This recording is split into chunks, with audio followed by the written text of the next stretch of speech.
ধৃতরাষ্ট্র। আমরা সবাই জানি যে ধৃতরাষ্ট্র চোখে দেখতে পায় না, অন্ধ ছিল।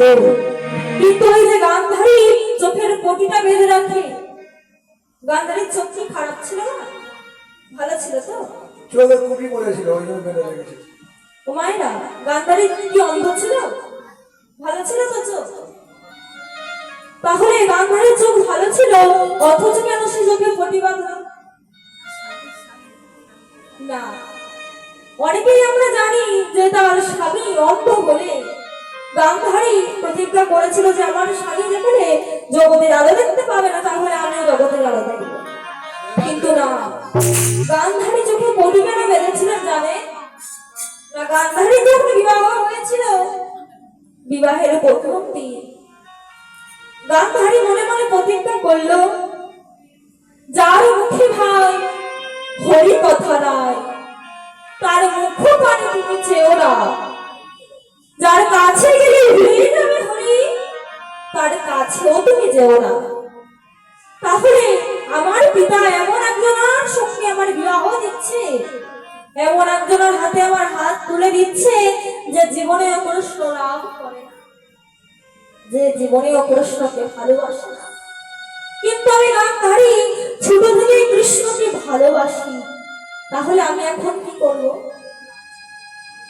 বাবার সম্মান রাখার জন্য বিবাহ আমি করবো, ঠিক কথা। স্বামী নিয়ে ঘর করবো, ঠিক কথা।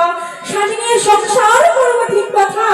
কিন্তু আমি গান্ধারী এই বিবাহের মণ্ডপে দাঁড়িয়ে প্রতিজ্ঞা করলাম, আজ থেকে জীবনে আমি আবার স্বামীর মুখ দর্শন করব না।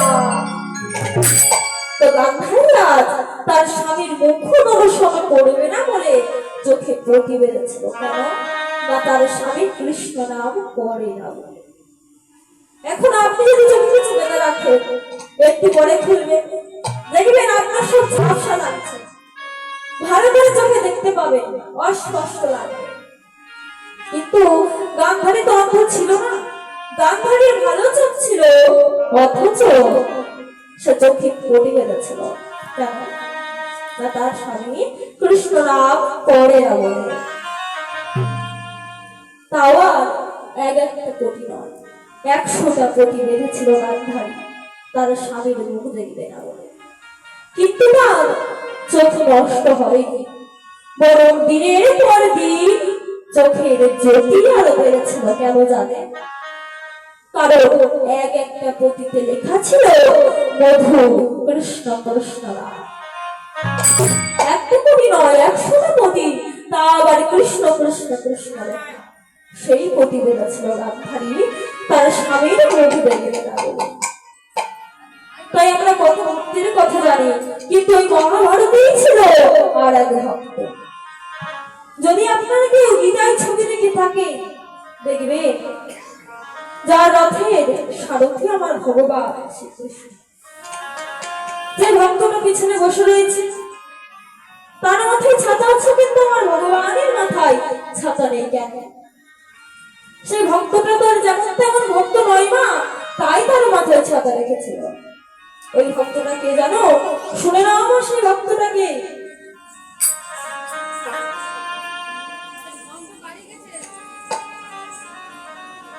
বিষ্ণু থেকে ব্রহ্মা, ব্রহ্মার পুত্র অগ্নি, অগ্নিপের পুত্র সোম, সোমের পুত্র বুধ, বুধের পুত্র পূর্ণবা, পূর্ণবার পুত্র আয়ুষ, আয়ুষের পুত্র নহুষ, নহুষের পুত্র যজাতি, যজাতির পুত্র যদু, যদুর পুত্র কুরু, কুরুর পুত্র জন্মেঞ্জয়, জন্মেঞ্জয়ের পুত্র গতিষ্ঠান, গতিষ্ঠানের পুত্র মনুষ্য, মনুষ্যের পুত্র চারুবল, চারুবলের পুত্র রুদ্রাসন, রুদ্রাসনের পুত্র হৃদেশক, হৃদেশকের পুত্র রক্তিনাথ, রক্তিনাথের পুত্র ব্যাধি, ব্যাধির পুত্র দুষ্মন্ত, দুষ্মন্তের পুত্র ভরত, ভরতের পুত্র ইক্ষ, ইক্ষর পুত্র শঙ্কর, শঙ্করণের পুত্র সুদানন, সুদাননের পুত্র সহদ্রা, সহদ্রার পুত্র যবন, যবনের পুত্র কৃতি, কৃতিবের পুত্র পরিযাবস্য, পরিযাবস্যর পুত্র জরাসন্ধ, জরাসন্ধের পুত্র সহদেব, সহদেবের পুত্র সমাচি, সমাচির সুরাত, সুরাতের পুত্র বিহরণ, বিহরতের পুত্র আজুগানন, আজুগানের পুত্র অগ্রধর, অগ্রধরের পুত্র দেবঋষি, দেবঋষির পুত্র ঋক, ঋকের পুত্র বিদিক, বিদিকের পুত্র পতি, পতিতের পুত্র শান্তনু, শান্তনুর পুত্র বিচিত্র বীর্য, বিচিত্র বীর্যের পুত্র পাণ্ডব, ওই পাণ্ডবের পুত্র রথের পিছনে যে বসেছিল যার নাম হলো তৃতীয় পাণ্ডব অর্জুন।